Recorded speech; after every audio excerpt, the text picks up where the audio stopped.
Ole hei nimin na MP kan thanga vote kan thaka nge a boruak tun tum MP in than chu boruak a tang at hle me campaign top thlengin a boruak he tang at mai ni a campaign top ni a pe chonin party tin party tin mai khanin press conference an nei a chu à chak nge yang tin a tu te po khan man la ni mai ka ria trong tlang em mai ni last minute kha man trong kai tum em vak ngai a chuan ni mina vote kan thak da renga ei enge kan an don ti a hriat lawa thil pakhat mak ve de ka soi du hemi kan rek na chan po ai explore Mizoram hian seat kun chief minister pulal du ma vote thak live vel aron tilanga ei CM hi tun kan chief minister hi a kalna lama pianga hian engemaw deuhlek a hianin national news le hetiang news channel lian ho le a keimani Mizoram ami hrim po hian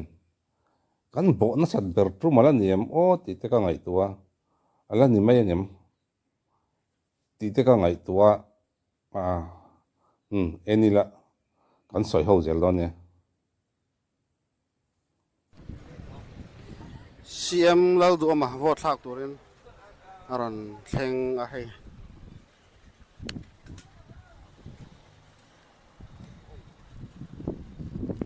upiang po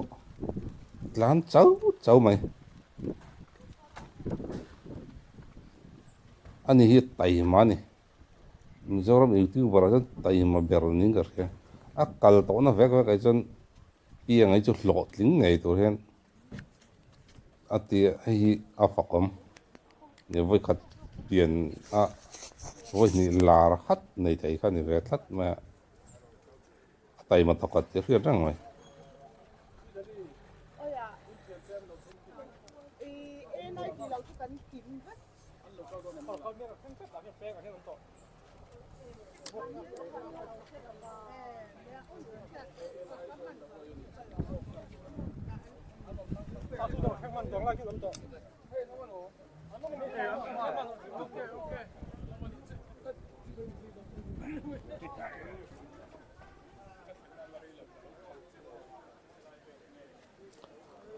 hang chu anei liam thina ni kan chief minister hi chu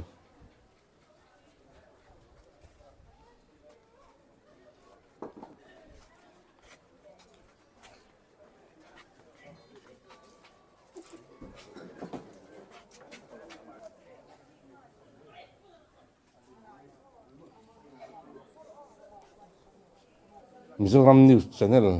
lian ho nen YouTuber lian tak te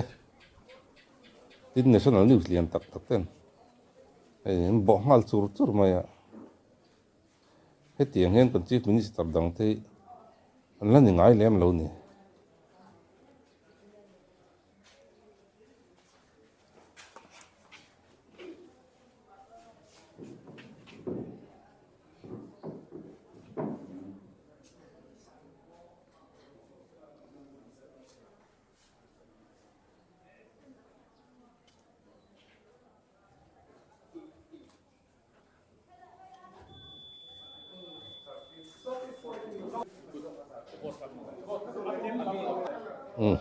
ani lo lam pangan lek ka fa wa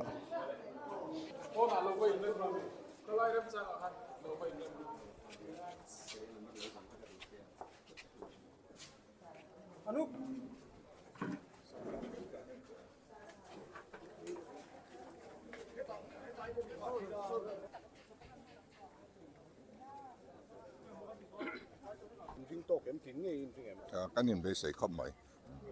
ani le inin be sei na chan lian ber nge pu ri chat vanal mangai hi nge tin na chan confit lat ama mimal baka in than hi chu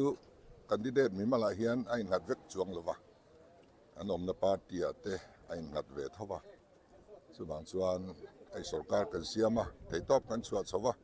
mi pui poi min troi om thanin kan fia chu ta kan kut ke tur chu ni wangin ZPM sarkar thar troi om du tu te chuan ama hian vote kan be sei ni in candidate tur lian a khan z ama a candidate a that me ti lama khan ZPM party tuna din tuna that wang ZPM party kai soi so ka in kai soi so ka in kai soi dan a that wang ya ingai ti na ya ni in candidate khan kaya to no sa until non corruption case mamko assistant manager ni lalke khan hong anei iringen anei karing lu tuklo wa chan chu soifia thei ania soifia man vek ania antina nimin anga de khan ron vor chuak ta jok chu ni seng chuan kan soifia man lawang amaro chu in soifia ni chance thatak kan nia e ama in kota de po khesa file man veka chu wang chuan hei chuanin chu tilu tuka ngonga nei karing lo parliament ho sa lo ti tau la ku ka thuna tur chu speaker in siam mayang nan align kan nia india po nan align country ania zolbik nei lo keni po nan align kha kan ni ta unattached kan nia independent mp te po chu tiang thau chuan nia an thuna speaker in siam mai thin sa tu na in king william ber ni party again party da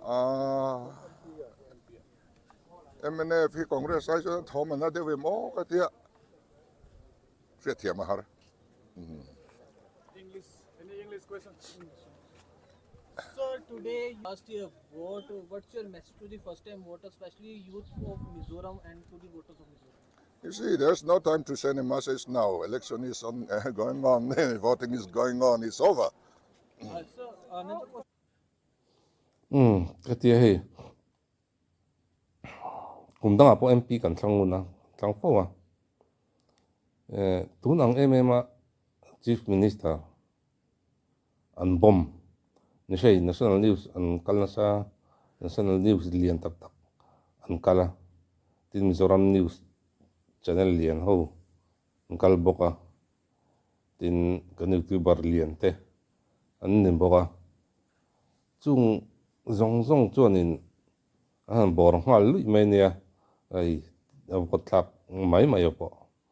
hetiang ang hi Mizoram CM te hian an la tong ngai in ka hrelo ka lo thra sul ne chuanin comment lama te khan an soi taw la amaro chu ka riat sol ka ring lawa ma khom mai kan chief minister hi chu tun ami hi chu boruak hi anei lian ne ka ni So how confident are you for your We are confident. mak mai konfi ta ka ni this confidence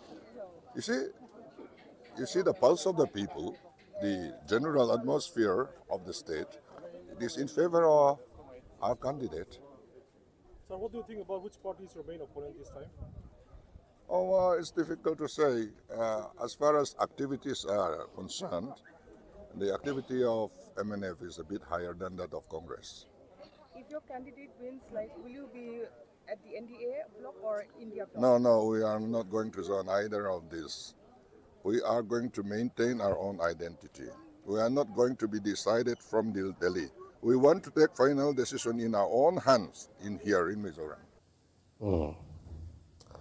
hay chu ne an din na ngai hen ding tlat mai cái mà nên decision kan siam tu cái mà nên kan du thlan na chu kan siam eng party hoya ma kan om don lo kan thun na tur po speaker na ruat mayang ti hi hay chu ne amizo asap tongan voi ni thlangin ai nimin thlangin ala soi ngar ngar ania nia an thut na tur rama hen boi hi kan tam em ani atu te poi kan boi na sa zo na tam tak po nia MP in thlan do na tang to in zo na an chan nem ber ning ka re hi ole khati jong kha ania in za vain hun man no vek kule